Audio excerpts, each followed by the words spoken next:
ब्रज की तो चीटी भी धन्य है। लोग तो कहते हैं, संत कहते हैं, भगवान हमें यदि कहीं जन्म देना है तो हमें तो आप ब्रज में चाहे नाली का कीड़ा बना दो, वृंदावन में चाहे हमें चीटी बना दो, पर हमें जन्म देना तो ब्रज में ही देना, वृंदावन में देना। अरे यदि छपकली भी बनाना है तो हमें ब्रज की बना दो, कम से कम धाम में तो रहेंगे तो दीवाल में चिपके रहेंगे, पर यहां मत बनाना, बनाना सीधा धाम में, जो अवतार मिले धाम में देना। वहां के तो चीटी जानवर भी धन्य हैं, उनने भी बड़े बड़े पुण्य किए होंगे जब जाके वो ब्रज में अवतार लेकर के जन्म लेकर के आए हैं। हम सबसे तो बड़े भाग्यशाली वो चीटी जानवर बंदर भी कहलाए, जो कम से कम ब्रज में रह तो रहे हैं। ब्रज का वास सबको नहीं मिलता, ब्रज में सब नहीं रह पाते, और जहां जाने की सोचोगे आप चले जाओगे, पर वृंदावन आप अपने मन से नहीं जा पाओगे। जब ठाकुर जी बुलाएंगे तभी जा पाओगे वृंदावन। कई बार होता है लोग रिजर्वेशन करा लेते हैं, सब क्लियर हो जाता है, पर लोग फिर भी नहीं जा पाते। वृंदावन वही जा पाते हैं जिन्हें बांके बिहारी बुलाते हैं। ऐसा ब्रज है, वहां का एक एक कण भी साधारण नहीं है।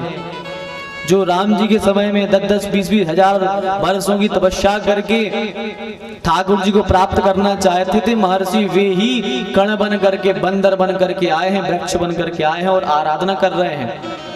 वृंदावन के रसिक तो कहते हैं ये वृक्ष भी साधारण नहीं है, ये कोई महात्मा होंगे जो यहाँ बैठ करके वृक्ष के रूप में ठाकुर जी की आराधना कर रहे हैं। इसलिए कहते हैं वृंदावन में जाके पत्ते भी नहीं तोड़ने चाहिए। वृंदावन के संत कहते हैं वृंदावन में आओ तो कोई भी यहाँ ऐसा काम मत करो, पत्तों को भी मत तोड़ो। ये वृक्ष साधारण नहीं है, ये कोई ना कोई महर्षि देवता है जो यहाँ बैठ के आराधना कर रहे हैं। वो ब्रज की महिमा है। अरे भगवान कहीं भी हो, आज भी कहते हैं ठाकुर जी ब्रज को छोड़ करके नहीं जाते। आज भी बांके बिहारी वृंदावन में नित्य निवास करते हैं, नित्य निवास स्थली है वृंदावन। आज भी भगवान की अनुभूति होती है लोगों को वृंदावन में जाकर के। आज भी अनेक अनेक चमत्कार होते हैं। आज भी भगवान रास करते हैं निधिवन में। निधिवन में 7-7 ताले लगाए जाते हैं रात्रि में। सब श्रृंगार रखा जाता है राधा जी का, कन्हैया का, पान रखे जाते हैं, लड्डू खाने को रखा जाता है, पानी पीने को रखा जाता है। जब सुबह 6 बजे आरती होती है और जब लोग दर्शन करते हैं तो क्या देखते हैं कि पान चबा मिलता है, लड्डू फूटे मिलते हैं और सारा 16 श्रृंगार का सामान बिखरा मिलता है। आज भी ठाकुर जी वहां करके रास करते हैं रात्रि में। आज की भी ये सत्य घटना है। रात में बंदर भी नहीं रुकते निधिवन में। संत तो कहते हैं कि निधिवन में जितने वृक्ष लगे हैं वे सब रात्रि में गोपांगनाएं बन जाती हैं और कन्हैया सबके साथ में रास किया करते हैं। ये रास की घटना है। आज भी ठाकुर जी वृंदावन में आके रहते हैं। तो गोपियां कोई साधारण नहीं है, वेदों की ऋचाएं हैं, महर्षि हैं, देवता हैं, सब मिलकर के आए हैं। ठाकुर जी ने बढ़िया बंसी का वादन किया है, बंसी बजा रहे हैं। शरद पूर्णिमा की रात्रि आ गई, शरद पूर्णिमा की रात्रि आ गई है। भगवान वेणु का वादन कर रहे हैं। कल कल निनादनी पावन यमुना के तट पर ठाकुर जी बैठे हैं कदम्ब के वृक्ष पर और बंसी का वादन कर रहे हैं। 84 कोस ब्रज में रहने वाले समस्त गोपांगनाओं को इस बंसी की ध्वनि जा रही है। निशम्य गीतम तदनंग वर्धनम ब्रजस्त्रियः कृष्ण गृहीत मानसा आजगमुरन्यो न्यमलक्ष्य लक्षितोद्यमा नयत्र कांतो जवलोल कुंडला। जो गोपी जिस कार्य को कर रही थी उसी कार्य को वहीं पर विश्राम देती है और सीधी ठाकुर जी से मिलने चली जाती हैं। लाखों गोपियां ऐसी हैं, लाखों से गोपियां हैं जो ठाकुर जी को चाहती हैं। जिस गोपी के कान में बंसी की आवाज जाती है ऐसा लगता है कि भगवान कह रहे हैं चल गोपी आजा मेरे पास। बंसी के द्वारा मानो ठाकुर जी गोपियों को बुला रहे हैं। जो गोपी जो कार्य करती है, बंसी कान में पड़ती है, भगवान की बंसी कहती है चल गोपी क्या घर काज में लगी है, चल तुझे ठाकुर जी बुला रहे हैं वहां। सुखदेव जी तो लिख रहे हैं एक गोपी अपने बच्चे को खिला रही थी, बच्चे को ली थी हाथ में, और जैसे ही बंसी को सुना तत्काल बच्चे को झूले में सुलाया और सीधा दौड़ लगा दी ठाकुर जी से मिलने। एक गोपी आंखों में काजल लगा रही थी, एक आंख में काजल लगा, और जैसे ही बंसी को सुना है, बंसी ने कहा चल गोपी क्या श्रृंगार कर रही है, तुझे ठाकुर जी बुला रहे हैं। एक ही आंख में काजल लगाया, दौड़ लगा दी ठाकुर जी से मिलने के लिए। एक ने बिना लहंगा के साड़ी पहन ली, एक ने बिना साड़ी के लहंगा पहन लिया। जैसी बंसी को सुना सीधी दौड़ लगा दी भगवान से मिलने। और केवल जवान गोपियां नहीं गई हैं रास में, वृद्ध माताएं भी गई हैं, जिनके दांत नहीं है, जिनको दिखता नहीं है, वो भी गोपी बनी रास में गई हैं। कन्याएं भी गई हैं, युवतियां भी गई हैं, और वृद्ध माताएं भी गई हैं। वृद्ध माताओं ने जब गोपियों ने सुना कि ठाकुर जी हमें बुला रहे हैं, श्रृंगार करने बैठ गई, आंखों का ओंठों में लगा लिया, ओंठों की लाली आंखों में लगा ली, और सीधी ठाकुर जी से मिलने चली गई।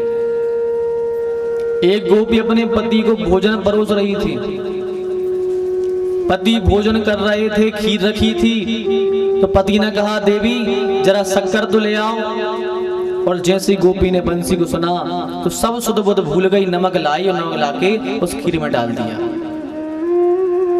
पति ने कहा अरे देवी पागल आगल हो गई हो, अरे हमने शक्कर मंगाई थी, तुमने नमक डाल दिया खीर में।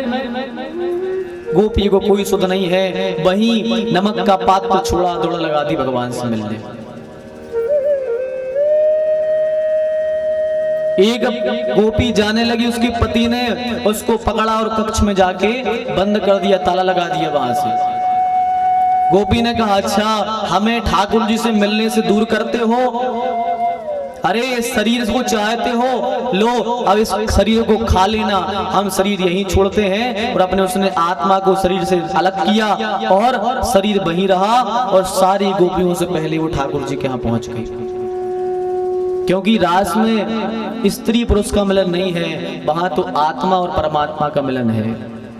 यदि स्त्री पुरुष का मिलन होता तो वह गोपी अपने प्राणों को छोड़ करके थोड़ी जाती। उसने अपना वहीं देह त्याग किया और एक सूक्ष्म रूप लेकर के ठाकुर जी के पास पहुंच गई। कृष्णम विदु परम कांतम न तु ब्रह्मतया मुने गुण प्रवाहो परमस ताशाम गुण धियाम कथम। इन गोपियों का जो कृष्ण के प्रति अनुराग है, ये जो अनुरक्ति है, ये अनुरक्ति प्रेम, ये अनुरक्ति जो है प्रेम की तो नहीं है, ये तो कांत मानती है, भगवान को अपना प्रियतम मानती है गोपियां। और ऐसा मानकर कृष्ण के चरणों में प्रेम करना क्या अच्छी बात है? तो गोपियां भगवान को प्रियतम मान करके प्रेम करती हैं।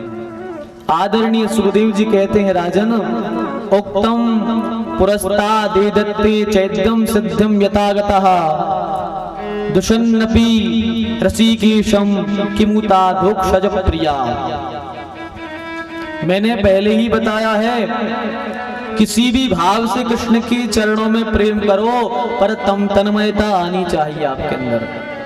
किसी भी भाव से करो, हम कह रहे प्रेमी बन के प्रेम करो, भाई बन के प्रेम करो, पिता मानकर प्रेम करो, गुरु मानकर प्रेम करो, पर अंदर तन्मयता आनी चाहिए बस ठाकुर जी के प्रति।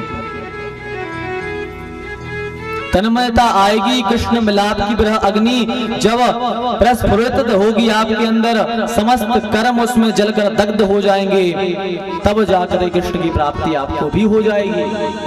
जब कृष्ण प्रेम की लालसा, कृष्ण प्रेम की अग्नि आपके हृदय में जलेगी, तो वासनाओं के जितने भी ये विकार है, ये सारे कृष्ण प्रेम रूपी अग्नि में सब जलकर भस्म हो जाएंगे।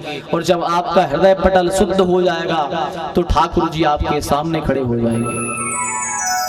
गोपियों के हृदय में प्रेम रूपी अग्नि जलती है ठाकुर जी के प्रति, तो सारी वासनाएं, कामनाएं, लेप्साएं जो भी हैं सब जल करके राख हो जाती। इसलिए ठाकुर जी उनको स्वीकार करते हैं। जैसे ही भगवान ने बांसुरी का वादन किया, जिस तरफ ठाकुर जी नजर डाले उसी तरफ से लाखों लाखों गोपियां आए, लाखों गोपियों के झुंड आते दिखाई दिए जिस तरफ नजर डाले। जैसे ही गोपियां आई, भगवान ने हाथ जोड़ करके कहा, स्वागतम भो महाभाग प्रियम किम करवाणि वः ब्रस्यानामयं कश्चित् ब्रूतागमन कारकम्। ब्रूतागमन कारणम स्वागतम वो महाभाग प्रियम किम करवाणि वः। हे गोपियों आओ, आप सबका स्वागत है, आप महायोगी जन हो, बड़े भाग्यशाली हो, आइए आइए आप सबका स्वागत है। गोपियों ने कहा, वाह, ठाकुर जी ने हमको बुलाया बंसी में और अब स्वागत कर रहे हैं हमारा। स्वागतम वो महाभाग, आओ स्वागत है आपका, हे महाभाग आइए आपका स्वागत है। पर भगवान ने कह दिया, गोपियों आपका आई हो तो स्वागत है, पर ये बताओ कि यहाँ आई किस लिए हो, यहाँ किस लिए आई हो। अब गोपियां एक दूसरे के मुंह की तरफ देखें कि अरे भगवान पहले बंसी के द्वारा हमें बुलाते हैं और स्वागत करते हैं, और जब हम आ गए तो पूछ रहे हैं कि क्यों आई हो, किस कारण आई हो। सब लाखों गोपियां नीची निगाहें करके बैठी हैं, कुछ कह नहीं पा रही, खड़ी हैं शांत। कन्हैया बोले, आप बताती नहीं हो कि किस कारण से आई हो।